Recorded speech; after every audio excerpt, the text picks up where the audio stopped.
This video is part of a series that discusses our Iowa State Cow Systems project. The objective of this project was to gather benchmarking data and compare different types of cow-calf management systems in Iowa. To do that, we worked with 28 different cooperating producers, put their operation into one of three categories. One was traditional system, meaning that those cows were grazing for at least 50% of the year. The next was extended grazing system, meaning those cows were grazing for at least 75% of the year and limited to being fed stored feeds to less than 25% of the year. And finally, the limited grazing system, meaning those animals only grazed for 25% of the year or less. This project was funded by the Leopold Center for Sustainable Agriculture and the Iowa Nutrient Research Center. Now we're going to switch gears, and Patrick Wall, the Iowa State Extension Beef Specialist in Southeast Iowa, is going to talk to you about value-added opportunities that we're seeing throughout this project. So one of the things that surfaced through the Cow Systems project was the ability for producers to add value depending on the kind of facility that they chose to operate. Most of the time we're talking about cows in a building and some of the opportunities that present themselves just based on the proximity of the cow. So we'll go through kind of what some of our participants experienced, maybe some opportunities that folks that are either looking into putting up a building to house cows or maybe changing how they manage their current operation and the results from it. So adding value to the cow-calf enterprise. One of the opportunities that producers that decided to extend their grazing season or even go to an all-grass system with very little supplemental feed was grass finishing. They have to run different classes of cattle together in one particular environment just for ease of labor. But that was one thing that producers that decided to go to an extended grazing season saw as an added benefit. They could grass finish some of their heifers that maybe didn't meet the replacement specs, or steer calves that didn't maybe muster up to what they thought they should be at weaning time. Just different classes of cattle they could run together, create a new marketing avenue for cattle out the back end of the system when they go to sell. Direct marketing. Some of that goes hand in hand with cattle in a facility like a building. You can kind of work backwards. You've got a little more defined marketing outcome. You can use estrus synchronization and some of those type of tools to market the cattle even before they're conceived. Seed stock operations. The commercial sector likes to buy commercial bulls that are a little older, which means that in Iowa you might have to calve those cows in some pretty inclement weather. So the building presented an opportunity for seed stock operations to get some pretty high value genetics on the ground in an environment that was a little less challenging than calving them outdoors or in a mud lot or in a facility where no building was available. One of the more popular things for the producers that put up a building was specialization.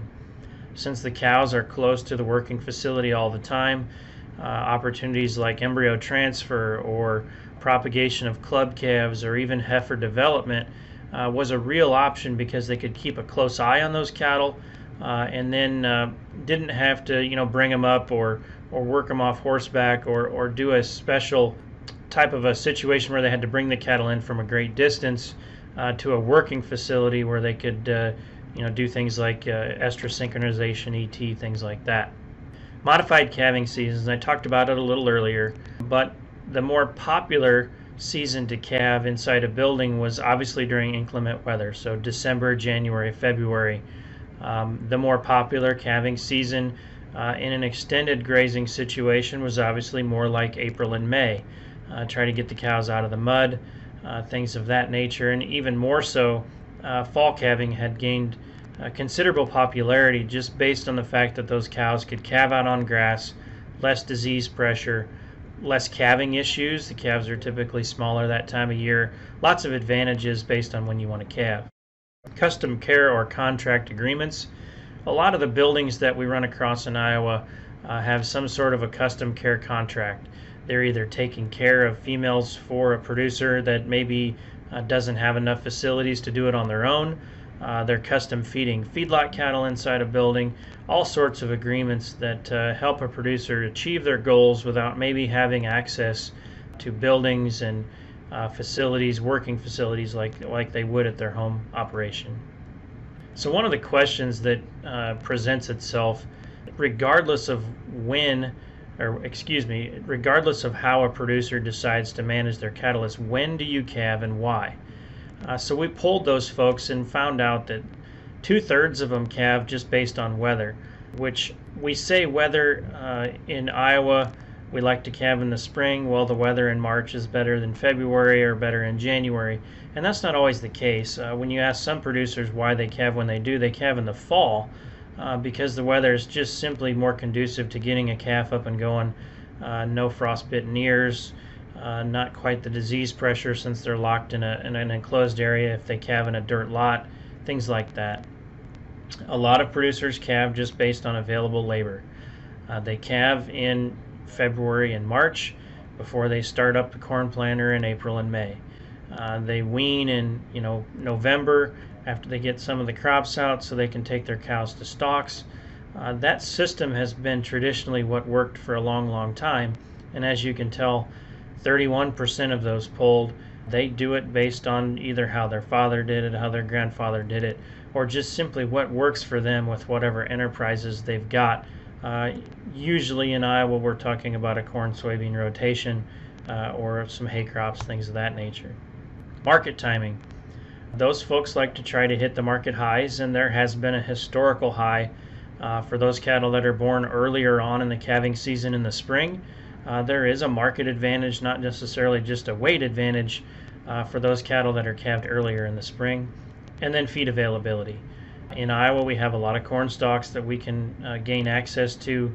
They're not the most popular thing for producers to want to calve cows on, just based on their proximity to buildings, if a cow should need help, things of that nature. But they try to present the most feed in front of those cows and do it in a low-cost labor scenario, which for many producers, as you get those calves on the ground in the spring, up and going, and when you turn out to grass, you don't have to worry about those cattle through the summer months, May, June, July, August, September. So why would you consider adjusting your calving season? For some producers, particularly those in the younger generation, labor availability became a big issue. Now, a lot of farms have many enterprises, but we're stretched pretty thin in a lot of cases. In more cases than not, a lot of the buildings that we see up in the state of Iowa, the producer that maybe operates or owns them might have a full-time job off the farm, supplemental income of some kind that takes them away from the facility, from the cows, and gives them less access. So if the cows are in a building, you can check cameras from your phone to see if cows are calving. You don't necessarily have to be at the facility, but they have to be anywhere near the camera system, which we'll talk about here in a minute, gaining a lot of popularity with the systems that we've got in place now, particularly those calving in a barn. Marketing plan. Earlier born calves hit better fit the fed market. That's been a historic trend for a long time, and producers have taken advantage of that when they can. The flip side of that is fall calving. Fall calves are premium feeder calves in the spring. Unfortunately, in Iowa, we might have to put some miles underneath of those cattle to get them in a yard to capture those premiums. A lot of the yards tend to try to fill up on spring-born calves and feed all winter long and then market in the summer. If we can get more of those facilities that have more of a steady throughput, those fall calves can certainly find a home here in the upper Midwest as well. Match their grazing days to cattle feed requirements.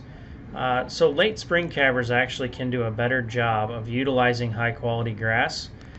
We don't have to calve those cows in a mud lot. We can calve them in April and May out on pasture. There's less disease pressure. Those calves don't all come in the same general area. The bug load is simply less. And the same could be said for fall calving environments. We've got fescue toxicity concerns that we can certainly avoid if we calve those cows after the fescue has reached its most toxic level. We're not asking those cows to lactate a big heavy calf and maintain a conception rate that's acceptable by making them lactate, and breed in a toxic fescue environment.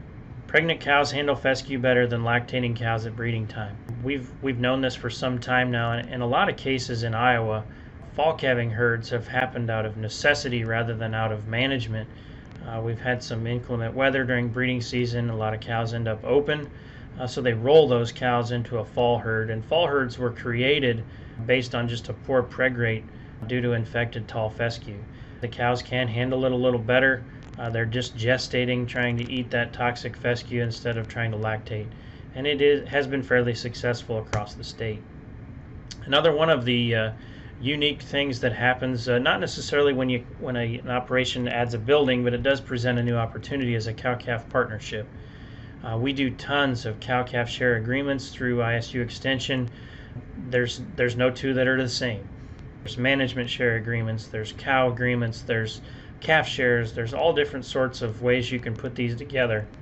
And they've been increasingly popular among producers that are wishing to retire, that maybe don't have an heir that take over that operation, or from a young producer that might be short on cash flow but long on labor, if you will, and willing to get into an agreement with a producer that's wanting to phase out. Custom grazing and care agreements, particularly popular in southern Iowa where we have more pasture acres, but they pay an operator for their grass, their labor, etc. They can be seasonal agreements just through the growing season, like say the 1st of May to the end of November, or they can be year-round contracts where the folks that own the cows are paying a caretaker year-round to manage those cattle. One of the more popular uses of building or facilities here in the state of Iowa has been custom heifer development. The average cow size here in the state is, in the mid-30s. So you have to have either a separate bull battery or a separate facility to manage heifers properly. So putting replacement females in a building, getting them AI'd to the right bulls, getting them managed and fed to the right condition. Custom heifer development sites have been very popular around the state, and certainly for good reason. Reproductive technology. Regardless of what facility the folks decide to use in the Cow Systems project, reproductive technology found its way into pretty much every scenario, whether it be AI, embryo transfer, or estrus synchronization, in a lot of cases all three. One of the advantages for keeping your cows up close in a building scenario is they're close to the chute, so you can gauge early pregnancy. You can manage those cows based on ultrasound technology's ability to detect as early as a 25 or 30-day pregnancy, as you can see here. And we can group those pairs, we can resynchronize those cows that end up open, and really hone in on when the cows are going to calve, and manage them together in a pen that allows us to keep a closer eye on the ones that are close to calving, allows us to separate the calves based on when they were born to kind of reduce some disease pressure, scours and things of that nature. A really up-and-coming popular technology that has found its way into pretty much every scenario as well is camera technology. They have the ability, given internet access, to link a camera to your smartphone. It allows producers to leave the cows alone, let them calve on their own, but also keep a close eye on them to intervene if necessary. And the folks don't always have to be there. You've got high fuel prices. Some managers live quite a ways away from their calving facility, so this can save some real costs and allow a producer to be successful without having to drive the wheels off of his truck to get to the facility where they're having the calves.